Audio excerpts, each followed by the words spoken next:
इसमें बच्चों की दुर्दशा और शोषण को लेकर लिखा गया जो नाटक है, जो मृदुला गर्ग द्वारा लिखित नाटक है जादू का कालीन।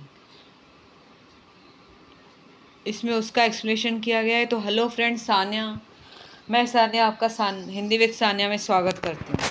तो देखते हैं जादू का कालीन नाटक। मृदुला गर्ग द्वारा लिखित नाटक जादू का कालीन कालीन उद्योग में काम करने वाले बच्चों की दुर्दशा एवं उनके शोषण पर लिखा गया एक नाटक है। 14 वर्ष से कम उम्र के बच्चों से बहुत ही सुंदर व सस्ते दामों में कालीन बनवाए जाते थे, कारण कि उनकी उंगलियां जो थी वो पतली और लचकदार होती है। पहले ये लोग क्या करते हैं, कच्ची जमीन को खोदकर एक लूम फिट किया जाता है और बच्चे जो होते हैं वो लूम के पीछे बैठकर कालीन बुनते हैं। लूम में पतली एक तारनुमा सुतली लगी होती है। एक तारनुमा जो सुतली हुई थी मतलब तार के जैसे एक सुतली लगी होती है। मोम जलाकर सुतली को पहले सख्त बनाया जाता है। फिर बच्चे रंगीन ऊनों को तारों के पीछे से घुमाकर गांठें लगाते हैं। फिर चाकू से उस धागे को काट देते हैं।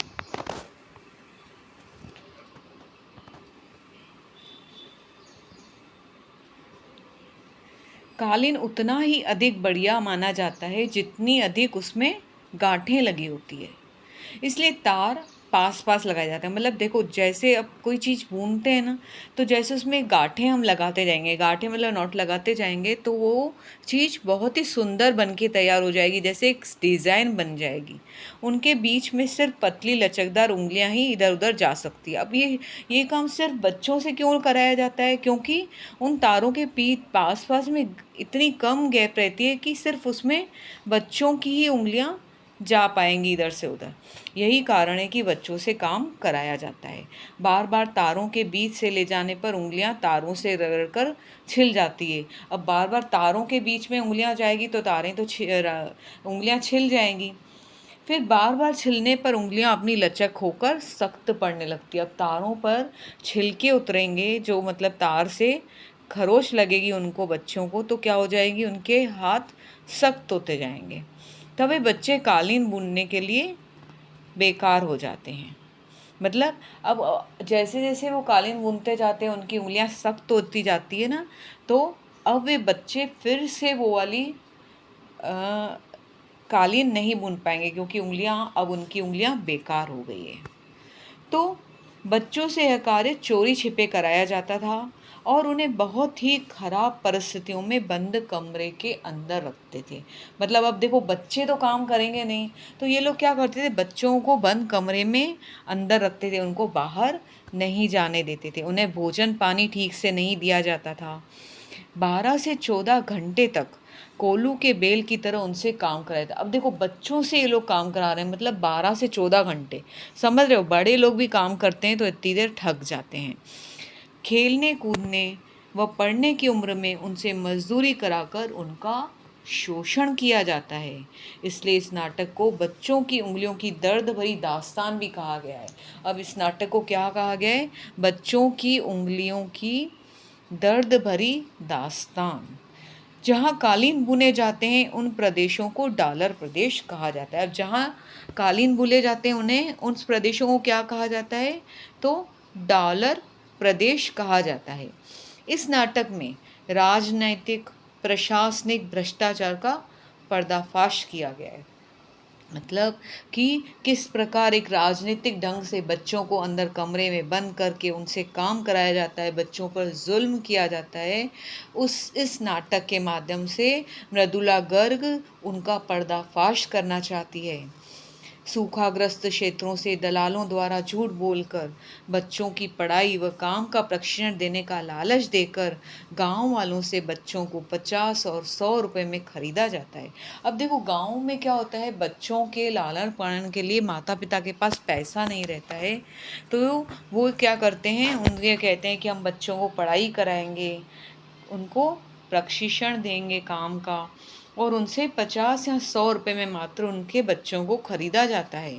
यह नाटक 1993 में पहले की राजनीतिक, सामाजिक, प्रशासनिक व्यवस्था को बेनकाब करता है। अब आगे देखते हैं।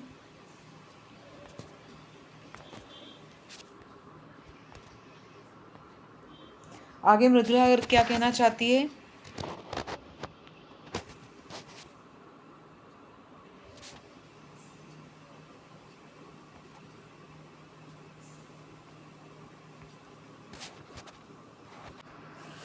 इसमें एक पैरा थोड़ा मिस हो गया है, पर मैं आपको बता रही हूँ कि नाटक के अंक एक में दृश्य जो है कि एक का प्रारंभ होता है दादी व संतों के संवाद से शुरू होता है। दादी चक्की चलाते हुए संतों को चंपा द्वीप की राजकुमारी की कहानी सुना रही है। मतलब कि संतों को चंपा द्वीप की राजकुमारी की कहानी सुना रही है। जब राजकुमारी हंसती है तो फूल झड़ते हैं और रोती है तो आंसू की जगह मोती गिरते हैं। मतलब जब हंसती है तो क्या होता है, फूल फूल आ जाते हैं, और जब रोती है तो आंसू की जगह मोती गिरते हैं। तब संतों दादी से पूछती है कि हाय, उसके पास तो कितने सारे मोती जमा होंगे, जब भी वे रोवे राजकुमारी मोती बटोर कर रख ले। यह सुनकर दादी उसे प्यार से कहती है, तू तो पागल है, उसके पास पहले से ही बहुत से मोती। अब देखो, राजकुमारी है तो पहले से बहुत सारे पैसे होंगे ही सही, पर संतो तो बहुत छोटी, तो क्या बोलती है कि उसके पास कितने सारे मोती आ गए होंगे। ठीक है ना। तो दादी उसको प्यार से कहती है, तू पागल है, उसके पास पहले से बहुत से मोती, उसे रोने की क्या ज़रूरत है, उसके पास तो इतने सारे मोती है जितने कि हमारे पास चावल। दादी की बात सुनकर संतो दुखी होकर कहती है कि हमारे पास तो इतने चावल भी नहीं हैं। माँ कहती है कि इस बार सूखा पड़ा है, इस कारण धान नहीं हुआ है, चावल की फसल भी नहीं हुई है। पोती की बात सुनकर दादी गहरी सांस लेकर कहती है कि इस बार गजब का सूखा पड़ा है। आषाढ़, भादो, सावन सभी ऋतुएं बीत गई, लेकिन एक भी बूंद पानी नहीं। अब ये दादी बता रही है कि अब इतनी सारी ऋतुएं बीत गई, सारी आषाढ़ भादो सब बीत गया, पर पानी की एक बूंद नहीं आई। पिछला चावल सब खत्म हो गया है। अब तो आंखों का पानी भी सूख गया है। संतो कहती है, आंसू सभी राजकुमारी की आंसू की तरह मोती बन गया होगा ना। अब की बार जब पानी बरसेगा तो मोती ही बरसेगा। अब वो संतो क्या कहती है, अब जब पानी बरसेगा तो मोती ही बरसेगा। दादी पोती की बातचीत चल ही रही थी कि तभी संतों की माई सिर पर लकड़ी का गड्ढर लेकर आती है। एक थोल उसकी पीठ पर जमाती हुई कहती है, अब से संतो जंगल में लकड़ी लेने जाएगी और मैं सड़क बनाने के काम पे जाऊंगी। अब संतों की माँ क्या कहती है कि संतो जंगल में लकड़ी लेने जाएगी और मैं सड़क बनाने का काम करने जाऊंगी। तभी संतों की माँ बताती है कि हर साल सड़क बनाने का सरकारी काम चलता है, जिससे हमें मजदूरी मिल जाती है और हम गरीबों को कुछ राहत मिलती है। तभी संतों के पिता रमई, संतों के पिता का नाम क्या है, रमई, ठीक है। रमई कुदाल लेकर घर आता है और कहता है कि इस बार बारिश नहीं हुई तो सड़क में कोई टूट फूट भी नहीं हुई है, इस कारण सड़क बनाने का काम भी नहीं हुआ। अब देखो, ये गरीब लोगों के सारे रास्ते बंद हो रहे हैं, क्योंकि बारिश नहीं हुई तो सड़कें टूटेगी नहीं और सड़क बनाने का काम भी नहीं होगा, ना मजदूरी मिलेगी। संतों की माँ सुनकर यह परेशान हो जाती है कि अब हमारा क्या होगा, न फसल है, न खेती की कटाई, ना सड़क की बनवाई। तब रमई कहता है, रमई कौन है, संतों का पिता, कि हमारा देश प्रगति कर रहा है। संतों अपने माता पिता सॉरी हमारा देश प्रगति कर रहा है। संतों अपने माता पिता की अकेली संतान है, दादी की लाडली भी है। जब संतों की माई संतों को जंगल से लकड़ी लेकर आने की बात कहती है, तब दादी संतों का पक्ष लेकर कहती है कि तू अपनी लड़की के पीछे क्यों पड़ी है। दादी अपनी जवानी के दिनों का बखान करती हुई कहती है, मैं तो 4 दिनों का जलावन एक साथ लाती थी।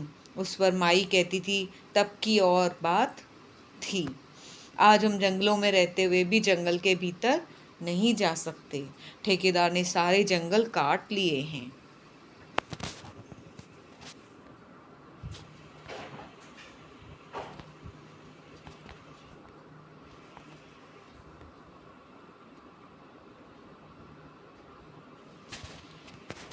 ठेकेदार ने सारे जंगल काट लिए हैं।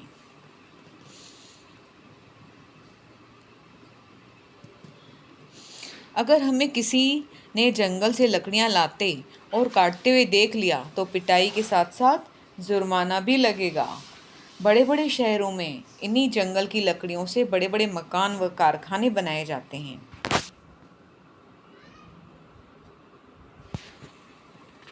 तभी दादी प्रश्न करती है कि हमें जंगल जाने की मनाही क्यों है।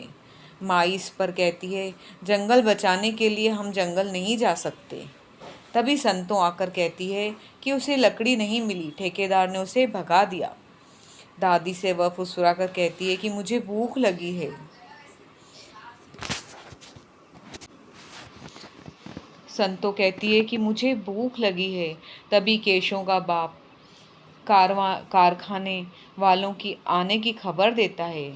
केशव जो संतों की हम उम्र का है, केशव कौन है? जो संतों की हम उम्र का है। वह कारखाने वालों की घर घर मुंडी बांटने की बात करता है। रमई कारखाने वालों को समाज सेवक समझ लेता है। रमई क्या समझता है कि जो कारखाने वाले हैं वो क्या हैं? समाज सेवक हैं। असल में ये दोनों दलाल खेरपुर के कारखाने के लिए बाल मजदूरी को लेने आए। अब देखो, पहले बता रहे थे ना कि खेरपुर जो था वो बाल मजदूर जो हैं उनको लेने आए हैं। दलाल दो कालीन कारखाने में काम सिखाए जाने के साथ ही खाना, कपड़ा व मुफ्त वजिया देने की बात करता है। अभी दलाल कौन है? जो बच्चों को खरीदने आता है कि जादू का कालीन बनाएंगे, तो वह आता है कि हम इनको खाना, कपड़ा व मुफ्त वजिया देंगे।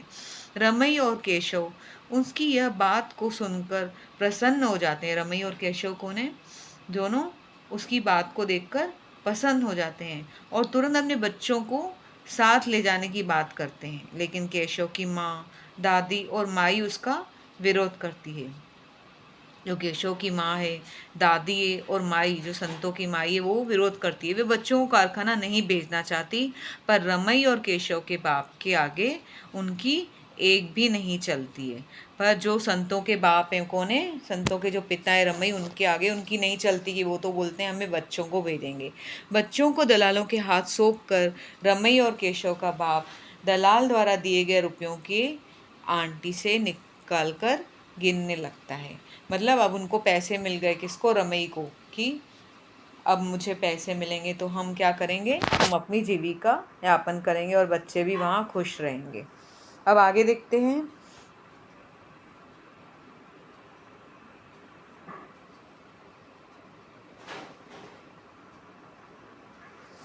अब आगे जो है कि नाटक के जो एक दूसरा अंक है, अंक 1 का यह दूसरा दृश्य है, जो क्या है? 3 महीने बाद का है।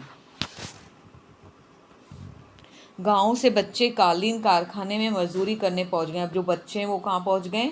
बच्चे पहुंच गए हैं कारखाने में कालीन बुनने के लिए। 6 बच्चे अलग अलग गांव से आए थे। कितने बच्चे आए थे? 6, जिनमें 3 लड़के थे और 3 लड़कियां थीं। बच्चे कालीन बनाने का काम करते हैं तो 2 सुपरवाइज़र हाथ में छड़ी लिए उनके पास घूम रहे हैं। मतलब उनके कामों को देखने के लिए कौन है? सुपरवाइज़र हैं। बच्चे अपनी नाजुक उंगलियों से कालीन बनाने का काम कर रहे थे।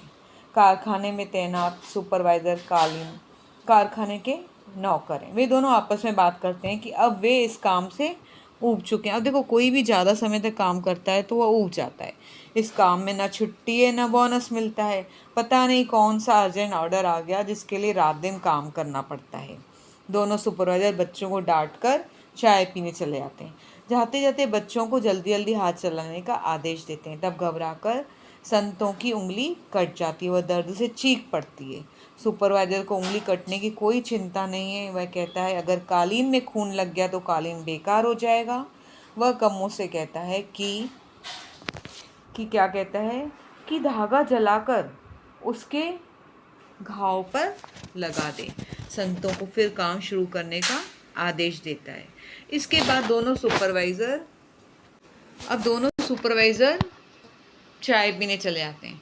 दोनों को अपने परिवार और अपने बच्चों की चिंता है। कौन सुपरवाइज़र भी तो अपना परिवार छोड़ के आए ना, उनको अपने परिवार और बच्चों की चिंता है, लेकिन मज़दूर बच्चों के साथ वे बेरुखी का व्यवहार करते हैं। देखो वो उनको अपने बच्चों की चिंता है, पर वो दूसरे बच्चों के साथ कैसा व्यवहार करते हैं।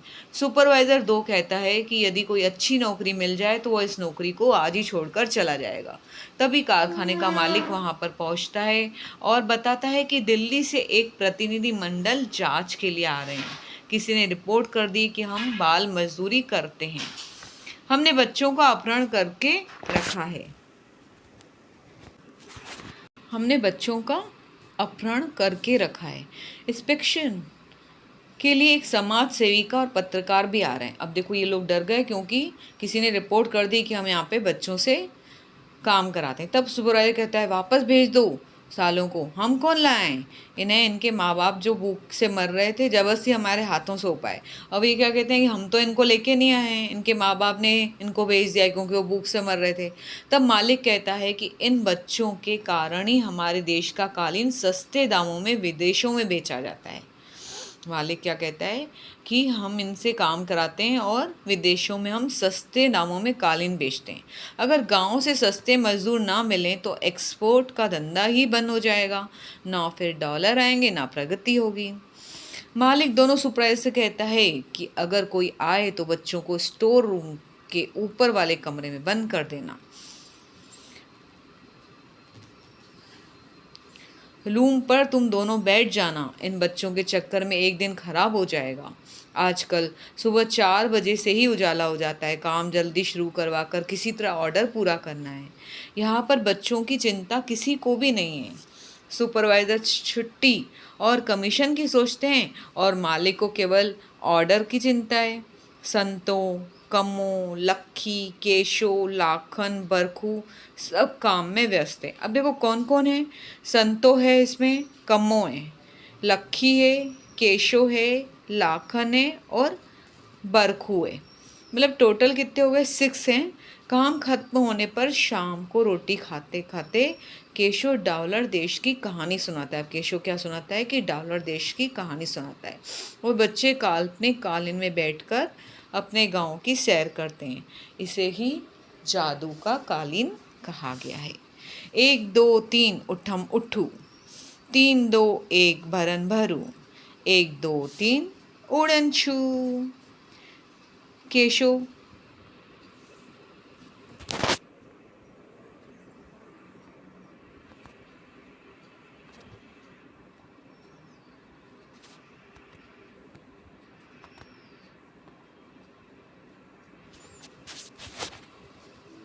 केशव बच्चों से कहता है किसी को मत कहना कि एक दिन हम कालीन पूरा होते ही इस पर बैठकर उड़नछू हो जाएंगे। लाखन सभी बच्चों में बड़ा और समझदार है। तभी सुपरवाइजर बच्चों को कमरे में छिपा देता है और मुंह पर अगली उंगली रखने और आवाज़ न निकालने को कहता है। लाखन इस आदेश को नहीं मानता और पूछता है क्यों। उसके इस व्यवहार से नाराज होकर वह कहता है कि चुप रहना, नहीं तो पुलिस पकड़ कर ले जाएगी क्योंकि तुम लोग स्कूल नहीं जाते। इस पर लाखन कहता है कि स्कूल है ही नहीं तो कहाँ जाएंगे। लाखन पुलिस के डर से घबराता नहीं है। वह दूसरे बच्चों को बताता है कि पुलिस नहीं, समाज सेवक आएंगे, पहले भी आए थे, ये हमें छुड़ाकर हमारे गांव भी भेज सकते हैं। समाज सेविका, पत्रकार व लेबर ऑफिसर के आने पर लाखन बचाओ बचाओ चिल्लाता है। दूसरे बच्चे भी उसका साथ देते हैं। कालीन के मालिक की पोल खुल जाती है। लेबर ऑफिसर ने इस काम को नज़रअंदाज करने की फीस खाई थी, लेकिन इस समय वह भी बदल जाता है। लखन की समझदारी से सभी बच्चे मुक्त हो जाते हैं। देखो बच्चे कितने समझदार होते हैं, उनको जो काम बोलो कि नहीं करो वो वही करते हैं। आगे देखते हैं।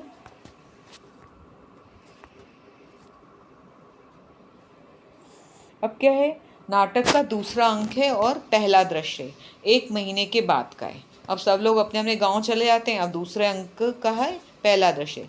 दोपहर का समय है। गांव की चौपाल सभा में कलेक्टर, समाज सेविका और पत्रकार बैठे हैं। कहाँ पर, गांव की चौपाल की सभा में कलेक्टर बैठा है, समाज सेविका और पत्रकार बैठे हैं। उनके गले में गांव वालों ने फूलों की मालाएं डाली है। वे जमीन पर बैठे हैं।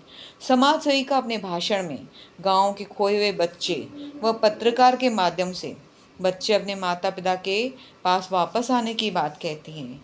साथ ही वह पत्रकार और वकीलों की तारीफ करती है। कलेक्टर अपने भाषण में बालकों को दुधारू गाय व बालिकाओं को सिलाई मशीन देने की बात करते हैं। अब कलेक्टर क्या करता है, देखता है कि बच्चों की स्थिति इतनी खराब है तो वो क्या करती है, बालकों को एक गाय देता है जो दूध देने वाली होती है और बालिकाओं को सिलाई मशीन, ताकि वो सिलाई मशीन से कुछ ना कुछ काम कर सकें। बालिकाओं के साथ इस भेदभाव से समाज सेविका नाराज होते हैं। अब समाज सेविका नाराज हो जाती है कि बालिकाओं को सिलाई मशीन क्यों दी जा रही है। काफ़ी बहस के बाद अंत में बालिकाओं को भी दुधारू गाय दी जाती है कि बालिकाओं को भी अब गाय दी जाएगी। गांव के लोग अपने मन की बात समाज सेविका और कलेक्टर के सामने रखते हैं। केशव समाज सेविका से पढ़ने और शहर में नौकरी करने की बात करता है। वहीं दादी जंगल और पानी की मांग करती है। बंधुआ मुक्ति और नारी मुक्ति के साथ अंक 2 का दृश्य 1 भी समाप्त हो जाता है और नाटक के अंक 2 का दृश्य 2 जो है वह 6 महीने बाद का है। कब? 6 मंथ, आफ्टर 6 मंथ बच्चे सुस्त से दिखाई पड़ते हैं। वे बारिश का इंतजार कर रहे हैं। वे खेल खेल में काल्पनिक कहानियाँ बुनते हैं। उनकी कहानियों में दादी का चंपा द्वीप, पेट की भूख, सिंघाड़ा, बारिश व उन बारिश से उगने वाली घास, गाय द्वारा घास को खाने